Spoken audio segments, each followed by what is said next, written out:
I got to say, this is a very dispiriting, disheartening, frustrating midterm election. And it has a lot of people on our side really dejected and a little freaked out because for a number of reasons. First of all, it appears to be the third bad election for us. 2018 was a bad election in which the control of Congress slipped out of our hands. Remember, in 2016, we had both houses of Congress and the presidency. So we didn't have that after 2018. Then, of course, there was 2020 and now 2022. The strange thing about all this is that these have been, particularly 2020 and 2022, close elections, but close elections in which the close races seem to fall the other way. And so if you look at 2022 and you look at the overall votes, the Republican Party got 5 million more votes than the Democratic Party. Now, this has no kind of electoral significance. This is like the left saying that Hillary won the popular vote. But the reason I mention it is that when you win more votes and yet you lose seats and you lose Senate seats and you even lose House seats that you should have won, you have to ask, why is it the case that you've got the numbers on your side, but the actual victories are going their side? It's kind of like saying, I have more overall points, but I'm always losing sets, and I'm losing the tennis match as a result. Now, there is a lot of scrutiny to be done and a lot of blame to go around, and I see a lot of fingers of blame being pointed in lots of directions. First of all, we should say that almost nobody saw this coming. I didn't. I expected that the American people would have, had enough with inflation, had enough with gas prices, had enough with foreign policy disasters, had enough with the border, had enough with crime. And that would be enough. That would be sufficient where people would go, listen, to the party in power, no. And in fact, that is the basis for which, on which, by and large, ruling parties tend to lose seats in the midterms because they tend to push their advantage.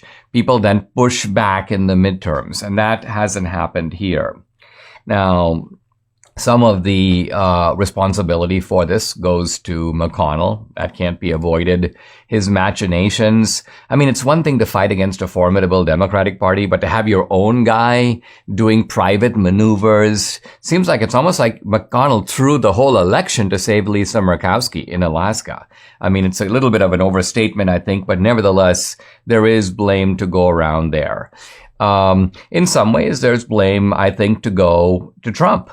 And the blame is it focuses on picking candidates based upon the sort of Trumpian criteria of one, celebrity.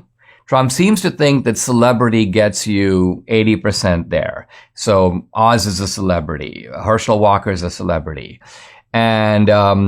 And this is a figure who comes out of popular culture. So Trump, I'm not saying that celebrity is not an advantage. In fact, in Texas, Debbie and I have just been reading this article in Texas Monthly. They're going, how can the Democrats, revive their fortunes in Texas where they get clobbered every time? Answer, let's run Eva Longoria. Let's run Matthew McConaughey. Let's find a celebrity who can help us do better. So it's not as if this is completely irrational thinking.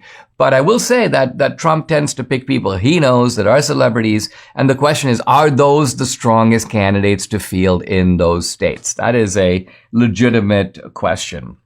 The other question, and I'll be talking more about this in the days and weeks ahead, is do we have to change our whole view of how the game is played? I just made a short video for locals about this, and I'm going to sort of share the main theme of it. It's this. Imagine a tennis match in which you have two guys who play with wooden rackets or play with the old rackets. And then coming through technology or coming through changes, new rackets come around which are lighter, more powerful, and some players grab the new rackets, but there are old style players who go, listen, this is unfair. We should outlaw the new rackets. We don't want to play with these lighter rackets. No. So the point is, that's fine. You can actually lobby to change the rules and have everybody play with the same old racket. The new racket is seen as something that gives you an unfair advantage. But let's say the new rackets are accepted. Let's say that they're being used. then it seems to me that you're going to lose every time if you try to be like some 21st century Bjorn Borg and go, listen, no, I'm going to still play with the old racket. What am I getting at? What I'm getting at is, take the example of Pennsylvania. Fetterman was able to put over 1 million votes in the bank through early voting. So even though Oz won something like 70-30 or 65-35 on election day, it wasn't enough to overcome the early voting advantage accumulated by Fetterman. And that's how Oz lost. So the point being here, the Democrats have, in a sense, almost perfected a ground game of putting hundreds of thousands, if not millions of votes in the bag.